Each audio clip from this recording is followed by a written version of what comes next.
Everyone. రీసెంట్గా నాకు Covid effect అయింది. దాని నుంచి రికవర్ కూడా అయిపోయాను నేను. దాని తర్వాత నాకు చాలా కాల్స్ వచ్చాయి నా ఫ్రెండ్స్, ఫ్యామిలీ, రిలేటివ్స్ అండ్ నాకు తెలిసిన వాళ్ళ దగ్గర నుంచి. అసలు ఎలా నేను ఓవర్కమ్ అయ్యాను ఈ ఫేజ్, ఎలాంటి ప్రికాషన్స్ తీసుకున్నాను అని చెప్పి. దెన్ ఐ ఫెల్ట్ లైక్ నా ఎక్స్పీరియన్స్ షేర్ చేద్దాం అనుకుని, అట్లీస్ట్ కొంతమందికైనా యూజ్ అవుతుంది కదా. వై బికాజ్ నేను ఆ ఫేజ్లో ఉండేటప్పుడు చాలా రికవరీ వీడియోస్ చూశాను నేను. ఇన్ఫ్యాక్ట్ వాళ్ళ స్టోరీస్ నాకు చాలా యూజ్ అయ్యాయి అండ్ చాలా కాన్ఫిడెన్స్ కూడా వచ్చింది. నేను డెఫినెట్గా ఈ ఫేస్ని ఓవర్కమ్ చేయగలను అని చెప్పి. That's the reason I'm sharing this video. నాకు సిమ్టమ్స్ అనేవి June 28th స్టార్ట్ అయ్యాయండి. లైట్గా డ్రై కఫ్ వచ్చింది. కఫ్ 2 days ఉంది.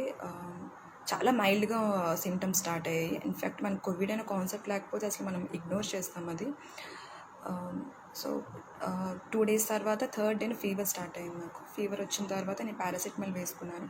టెంపరేచర్ కంట్రోల్ అయింది. నేను చదివిన ప్రకారం ఏంటంటే సిమ్టమ్స్ అనేవి గ్రాడ్యువల్గా ఇంక్రీజ్ అవుతూ వస్తాయి అని చెప్పి, day by day different symptoms కనిపిస్తాయని. Then I felt like doctor దగ్గరికి వెళ్దాము, సజెషన్ తీసుకుందాము అని చెప్పి నేను డాక్టర్ దగ్గరికి వెళ్ళాను. సో ఆమె ఏం చెప్పారంటే, సిమ్టమ్స్ అనేవి మీకు చాలా మైల్డ్ ఉన్నాయి, ఇన్ఫ్యాక్ట్ టెంపరేచర్ కూడా కంట్రోల్లో ఉంది. అండ్ బట్ నాకు ఆ టైంలో చాలా నీరసంగా ఉండేది, చాలా వీక్గా ఉండేదాన్ని నాకు ఆ టైంలో. అండ్ హెడేక్గా కూడా ఉండేది. సో ఆమె ఏం చెప్పారంటే లంగ్ ఈసీజీ తీయించారు అండ్ లంగ్ ఎక్స్రే కూడా చేయించారు అండ్ బ్లడ్ టెస్ట్ కూడా చేయించారు. సో 3 చెక్ చేశారు. షీ సెడ్ మీకు అసలు ఎటువంటి ఇన్ఫెక్షన్స్ నేను కనిపించడం లేదు, it might be related to viral. So మీరు 4 to 5 days ఫీవర్ ట్యాబ్లెట్స్ ఇస్తాను నేను. అవి యాంటీబయాటిక్స్ కూడా ఇవ్వలేదు, జనరల్ నార్మల్ ట్యాబ్లెట్స్ ఇచ్చారు. సో 4 to 5 days తర్వాత స్టిల్ మీకు ఫీవర్ కంట్రోల్ అవ్వకపోయినా ఆర్ఎల్స్ మళ్ళీ టెంపరేచర్ రైజ్ అయినా, ఎటువంటి డిఫరెంట్ సిమ్టమ్స్ కనిపించినా సరే ఆమె మళ్ళీ విజిట్ చేయమని చెప్పారు.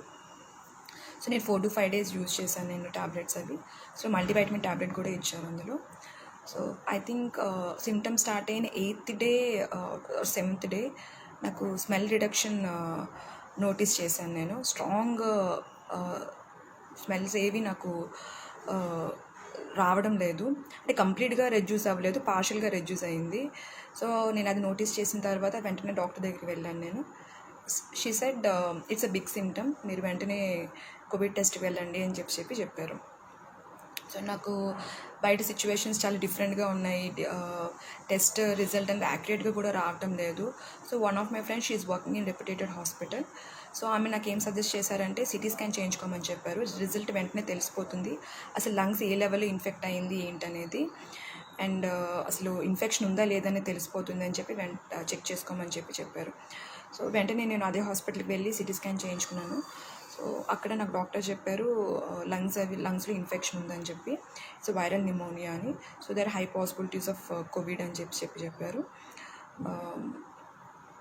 సో దెన్ నాకు కోవిడ్ టెస్ట్కి వెళ్ళమని చెప్పారు. దెన్ నేను కోవిడ్ టెస్ట్కి వెళ్ళాను నేను. చాలా స్పెక్యులేషన్స్ ఉన్నాయి రిజల్ట్ మీద. సమ్టైమ్స్ పాజిటివ్ వస్తుంది, సమ్టైమ్స్ నెగిటివ్ వస్తుంది, రాంగ్ రిజల్ట్ వస్తుంది అని చెప్పి. దట్స్ ద రీజన్ నేను 2 labsలోని శాంపిల్స్ ఇచ్చాను, ప్రైవేట్ ల్యాబ్స్ అవి. అట్లీస్ట్ రిజల్ట్ క్రాస్ చెక్ చేసుకుంటే బెటర్ కదా, యాక్యురేట్గా వస్తుందా లేదా అని చెప్పి. సో సేమ్ డేన 2 labsలోని శాంపిల్స్ ఇచ్చాను నేను. సర్ప్రైజింగ్లీ ఒక ల్యాబ్ పాజిటివ్ ఇచ్చింది, ఇంకో ల్యాబ్ నెగిటివ్ ఇచ్చింది. సో అసలు అంత క్లియర్గా సిటీ స్కాన్లో కూడా ఇన్ఫెక్షన్ ఉందని తెలిసిన తర్వాత కూడా ఐ డోంట్ నో వాళ్ళు నెగిటివ్ రిపోర్ట్ ఎందుకు ఇచ్చారు. వాళ్ళ కంప్లైంట్ కూడా రైజ్ చేశాను నేను, వాళ్ళని అడిగాను కూడా నేను, బట్ నాకు అంత ప్రాపర్ రెస్పాన్స్ వాళ్ళ దగ్గర నుంచి రాలేదు. So that's the reason I'm telling you, CT scan is a very good option. మీకు లంగ్స్ కూడా ఏ లెవెల్లో ఇన్ఫెక్ట్ అయిందని కూడా మీకు సిటీ స్కాన్లో తెలుస్తుంది. సో ఇది నాకు డాక్టర్ సజెస్ట్ చేశారు నాకు. ఇంకా టెస్ట్ అంటే మీరు ఒకసారి క్రాస్ చెక్ చేసుకోండి, ఏ ల్యాబ్స్ ఏ బాగున్నాయి ఏంటి, ఎవరు పర్ఫెక్ట్ రిజల్ట్ ఇస్తున్నారు ఏంటని ఒకసారి చెక్ చేసుకొని టెస్ట్ చేయించుకోండి. సో నేను సజెస్ట్ చేయగలను నేను, బికాజ్ నా కేసులో ఇలా జరిగింది. అయితే Day 1 నుంచి నాకు ఎప్పుడైతే సిమ్టమ్స్ స్టార్ట్ అయిందో అప్పటి నుంచి నేను ఐసోలేట్ అయిపోయాను నేను ఒక రూమ్లో. బికాజ్ మా హస్బెండ్కి ఇన్ఫెక్ట్ అవ్వకూడదని చెప్పి. బికాజ్ నేను చాలా డాక్టర్ వీడియోస్ చూశాను నేను, అందులో నేను చూసిన ప్రకారం ఏంటంటే వైరస్ అనేది స్టార్టింగ్లోనే చాలా హై లెవెల్లో ఇన్ఫెక్ట్ అవుతుంది. ఆ టైంలో చాలా పాసిబిలిటీస్ ఉంటుంది వేరే వాళ్ళకి ఇన్ఫెక్ట్ అవ్వడానికి కూడా అని చెప్పి. So that's the reason. In fact ఇది వైరల్ ఆర్ కోవిడ్ అని నాకు కన్ఫర్మేషన్ లేకపోయినా సరే డే 1 నుంచి రూమ్లో ఐసోలేట్ అయిపోయాను నేను. అట్లీస్ట్ మా హస్బెండ్కి స్ప్రెడ్ అవ్వకుండా ఉంటుంది అని చెప్పి నా థింగ్స్ అన్నీ తెచ్చుకొని and started staying there only. Mask పెట్టుకొని నేను రూమ్లోనే ఉండేదాన్ని నేను. అండ్ ఆ టైంలో డే 1 నుంచి వన్స్ ఎప్పుడైతే నాకు డ్రై కఫ్ స్టార్ట్ అయిందో అప్పటి నుంచి నేను ప్రికాషన్స్ తీసుకోవడం స్టార్ట్ చేశాను నేను. ఐదర్ నాకు కోవిడ్ ఆర్ ఎల్స్ వైరల్ ఏమని నాకు కన్ఫర్మేషన్ లేకపోయినా సరే యూజువల్లీ కోవిడ్ ఎఫెక్ట్ అయ్యే పర్సన్స్ ఏదైతే ప్రికాషన్స్ తీసుకుంటో నేను అవన్నీ తీసుకోవడం స్టార్ట్ చేశాను నేను. లైక్ హాట్ వాటర్ స్టీమింగ్ అది నేను 3 times డేలో చేసేదాన్ని. అండ్ సాల్ట్ వాటర్తో గార్గిలింగ్ అది కూడా 3 times డేలో చేసేదాన్ని. అండ్ హాట్ వాటర్ తీసుకునేదాన్ని 10 to 15 glasses. ఆ టైంలో మనం చాలా వీక్గా ఉంటాం అండ్ చాలా ఆకలి వేస్తుంది. సో అందుకోసమని మంచిగా ఫుడ్ తీసుకునేదాన్ని. రైస్, రోటీ అండ్ గ్రీన్ ఆకుకూరలు అండ్ వెజిటబుల్స్, చికెన్, ఎగ్స్ ఎక్కువగా తీసుకునేదాన్ని. అండ్ ఫ్రెష్గా సూప్స్ కూడా ఎక్కువ తీసుకునేదాన్ని. టమాటా సూప్ అండ్ పాలకూర సూప్ ఇవన్నీను. కార్న్ఫ్లోర్ ఏవి యాడ్ చేసేదాన్ని కాదు. సో నార్మల్గా మైల్డ్గా జస్ట్ అవి బాయిల్ చేసి జస్ట్ సూప్ లాగా చేసి తాగేదాన్ని నేను. బికాజ్ ఆ టైంలోనే హాట్గా ఏదైనా తీసుకోవాలనిపిస్తుంది. ఇన్ఫ్యాక్ట్ మనం హాట్గా తీసుకుంటే మనకు బెటర్గా ఫీల్ అవుతాం కూడా ఆ టైంలోని. అందుకే ఇవి నేను తీసుకునేదాన్ని. డ్రై ఫ్రూట్స్ కూడా తీసుకునేదాన్ని.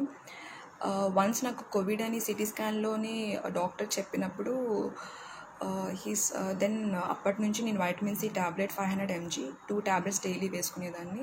అండ్ మల్టీవైటమిన్ ట్యాబ్లెట్ కూడా డైలీ వన్స్ వేసుకునేదాన్ని. ఆఫ్టర్ ఫుడ్ డైలీ వన్స్ వేసుకునేదాన్ని. అది కంటిన్యూ చేస్తూ వచ్చాను అది నేను. నాకు ఎప్పుడైతే సిమ్టమ్స్ స్టార్ట్ అయ్యాయో అది మేజర్గా మనకి బాదర్ చేసే థింగ్ ఏంటంటే రెస్పిరేటరీ ప్రాబ్లం. మనకి ఊపిరి అది సరిగ్గా ఆడకపోతే దెన్ మనకి హాస్పిటల్లో అడ్మిట్ అవ్వాల్సి వస్తుంది. సో అందుకోసమని నేను ఆక్సిమీటర్ తెచ్చుకున్నాను నేను. సో నా ఆక్సిజన్ లెవెల్స్ అనేవి టైం టు టైం చెక్ చేసుకునేదాన్ని. డైలీ కనీసం ఒక 10 to 15 times చెక్ చేసేదాన్ని. బికాజ్ మనకు ఆ టైంలోని చెస్ట్ డిస్కంఫర్ట్ ఉంటుంది. చెస్ట్ కొంచెం పట్టినట్టు ఉంటుంది అండ్ కొంచెం బర్నింగ్ సెన్సేషన్ ఉంటుంది, కొంచెం పెయిన్లా ఉంటుంది. మనకి ఒక ఇమాజినేషన్ ఉంటుంది మనకి ఊపిరి ఆడట్లేదేమో. బికాజ్ మెయిన్గా ఈ ఎఫెక్ట్ అనేది దాని మీదే ఉంటుంది కాబట్టి అని ఒక ఇది ఉంటుంది. సో వన్స్ నేను ఆక్సిమీటర్లో చెక్ చేసుకోగానే నాకు ఒక క్లారిటీ వచ్చేది. ఓకే, ఆక్సిజన్ సాచురేషన్ లెవెల్స్ ఉన్నాయా లేవా అని చెప్పి, అంటే పర్ఫెక్ట్గా ఉన్నాయా లేవా అని చెప్పి. మీరు అది యూట్యూబ్లో చెక్ చేస్తే మీకు డిఫరెంట్ వీడియోస్ ఉంటాయి. సో ఎలా చెక్ చేసుకోవాలి ఏంటని అది యూజ్ చేసి నేను చెక్ చేసుకునేదాన్ని. అట్లీస్ట్ డేలో 10 to 15 times నేను రీడింగ్స్ తీసుకునేదాన్ని అసలు పర్ఫెక్ట్గా ఉన్నదా లేదా అని చెప్పి. సో నాకు వన్స్ కోవిడ్ అని తెలిసిన తర్వాత నేను స్పెషల్గా ఏ డాక్టర్ దగ్గరికి వెళ్ళలేదు. సో సేమ్ నేను డే 1 నుంచి ఏదైతే ప్రికాషన్స్ తీసుకున్నానో అదే తీసుకోవడం స్టార్ట్ చేశాను నేను. రూమ్లోనే ఉన్నాను నేను.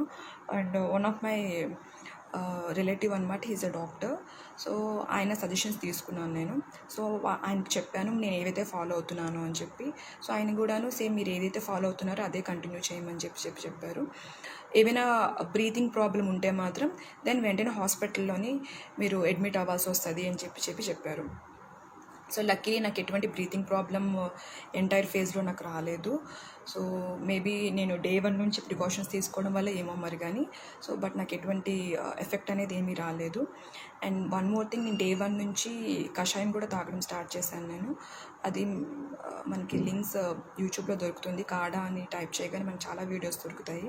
కషాయం కూడా తాగేదాన్ని. అండ్ హాట్ వాటర్లోని లెమన్, హనీ అండ్ శొంఠి పొడి ఇది మిక్స్ చేసి ఇది నేను కంటిన్యూస్గా డేలోని 3 times తాగేదాన్ని. కషాయం మాత్రం ఒకసారి తాగేదాన్ని డేలోని. అండ్ మ్యాక్స్ టు మ్యాక్స్ ఆ టైంలోని హాట్ వాటర్ ఎక్కువగా తీసుకోవడం, కొంచెం హాట్ లిక్విడ్స్ ఎక్కువ తీసుకుంటే ఆ టైంలో కొంచెం బాగా రిలాక్సింగ్గా అనిపిస్తుంది, చాలా వీక్గా అనిపిస్తుంది. సో మంచిగా ఫుడ్ తీసుకోవాలి ఈ టైంలోని. అండ్ డెఫినెట్గా నాకు ఈ సిమ్టమ్స్ అనేవి almost 15th day 16th dayకి normal అయిపోయాను నేను. సో ఫీవర్ అదంతా ఏం లేదు ఇంకా. అండ్ ఎనర్జీ కూడా గెయిన్ అయ్యాను. అండ్ నా స్మెల్ ఏదైతే రెడ్యూస్ అయ్యానో అది కూడా నేను కంప్లీట్గా డిటెక్ట్ చేయడం స్టార్ట్ అయింది. అండ్ వీక్నెస్ అదంతా కొంచెం గ్రాడ్యువల్గా తగ్గుతూ వచ్చింది. సో చెస్ట్ డిస్కంఫర్ట్ అండ్ చెస్ట్లో పట్టడం ఇదంతా కూడా తగ్గింది. ఆ టైంలో మనం చాలా రెస్ట్ తీసుకోవాలి.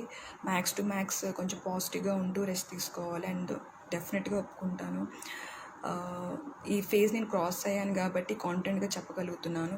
బట్ వన్స్ ఇనీషియల్గా కోవిడ్ అని ఇనిషియల్గా డే 1 నుంచి నేను కొంచెం ప్రిపేర్డ్ ఉన్నాను. బికాజ్ నాకు అంత వీక్నెస్ కానీ అలాగా అంత డిస్కంఫర్ట్ కానీ ఎప్పుడూ నేను ఫీల్ అవ్వలేదు. సో నేను డే 1 నుంచి ఇది might be related to Covid అని నేను అనుకున్నాను నేను. సో అప్పటి నుంచి కొంచెం ప్రిపేర్డ్ ఉన్నాను నేను. బట్ వన్స్ కోవిడ్ అని తెలిసిన తర్వాత సిటీ స్కాన్లోని చాలా బాధ అనిపించింది. చాలా డిప్రెస్ అయ్యాను. డెఫినెట్గాను మనం ఎంత చెప్పినా ఈ ఫేజ్ని క్రాస్ చేసేటప్పుడు డెఫినెట్గా కొంచెం టెన్షన్ పడతాం, ఏమవుతుంది ఏంటనేది. బట్ నో వర్రీస్, మనం డెఫినెట్గా క్రాస్ చేయొచ్చు ఈ ఫేజ్ని చాలా ధైర్యంగా. సో ఆ టైంలో డిప్రెస్ అయ్యే టైంలోని సో నేను ఎక్కువగా